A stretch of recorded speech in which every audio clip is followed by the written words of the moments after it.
Berhasil dibongkar Aiman Kompas TV. Pengacara Ricky ternyata suruhan Sambo dibayar untuk manipulasi fakta kejadian. Seandainya saja kemudian Ricky Rizal tidak mengakui bahwa apakah Verdi Sambo menembak atau tidak, jangan-jangan Ricky Rizal masih takut dengan Verdi Sambo sampai detik ini, dan dikirimkanlah Anda sebagai pengacara yang satu kubu dengan Arman Hanis. Kemudian si Sambo menurut si Eliezer maju, Ya, menembak juga.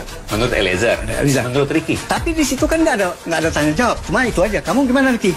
Saya nggak melihat. Gak melihat, padahal Ricky kan pada saat itu ada di lokasi. Iya, ada di lokasi. Ada di lokasi eksekusi. Iya. Bagaimana mungkin logikanya tidak melihat? Nah, pada saat bunyi tembakan, kan ada ajudan beberapa orang di luar. Betul. Ada apa?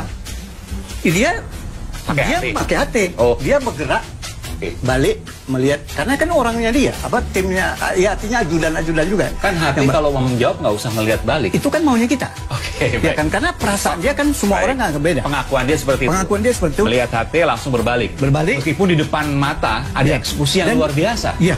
Dia udah, ya itulah Dan dikatakan oleh Verdi Sambo bahwa ada posisi di mana Ricky Rizal ada di sebelah kanan dan sebelah kiri, lalu kemudian ada Verdi Sambo dan juga Eliezer. Tapi apakah mungkin secara logika ketika itu kemudian ada HT dan dia berbalik? Kenapa Kok tidak? rasanya tidak mungkin. Kalau saya memang bisa, karena bagaimanapun temannya juga. Setelah itu dia nggak melihat tikungan, nggak lihat muka, nggak tahu di masih di mana. Balik lagi, Balik lagi. posisi Sambo sudah menembak dinding dan sampai putar-putar gitulah. Oke. Tangga, kemudian ke arah TV seperti itu. Oke.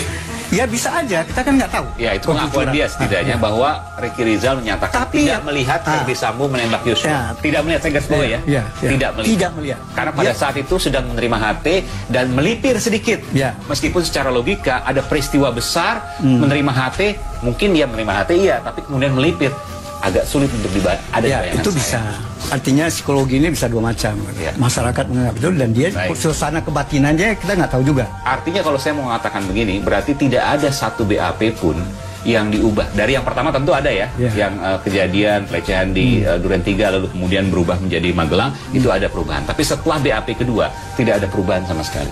Menurut saya cukup menarik ya. Kenapa demikian? Yang pertama, menurut pendapat saya yang bersangkutan ini mungkin belum memahami tentang arti justice kolaborator. Kemudian yang kedua, saya juga tentunya tadi apa yang ditanyakan oleh Pak Reza, ini juga ada dalam benak saya, apakah yang bersangkutan ini pada saat memberikan keterangan itu diberikan sekali atau dua kali? Karena kan tadi disebutkan bahwa setelah keluarganya, kemudian anaknya dan lain sebagainya meminta dia menceritakan apa yang sebenarnya, dia baru menyampaikan dalam berita acara. Ini saya ingin tahu juga apakah dia memberikan yang pertama, katanya kan yang pertama di bawah tekanan dia takut dengan FS sehingga dia memberikan keterangan yang mungkin sesuai skenario-nya yang dibuat oleh FS.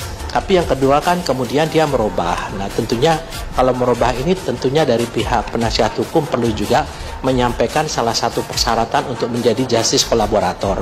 Kenapa demikian? Karena saya melihat apa yang disampaikan oleh Bribka RR ini tentunya akan terkait dengan dua peristiwa. Yang pertama adalah peristiwa di Magelang yang sekarang sedang dilakukan penyelidikan. Kemudian yang kedua peristiwa di Duren 3. Jadi ini sangat penting dia sebagai saksi kunci untuk menentukan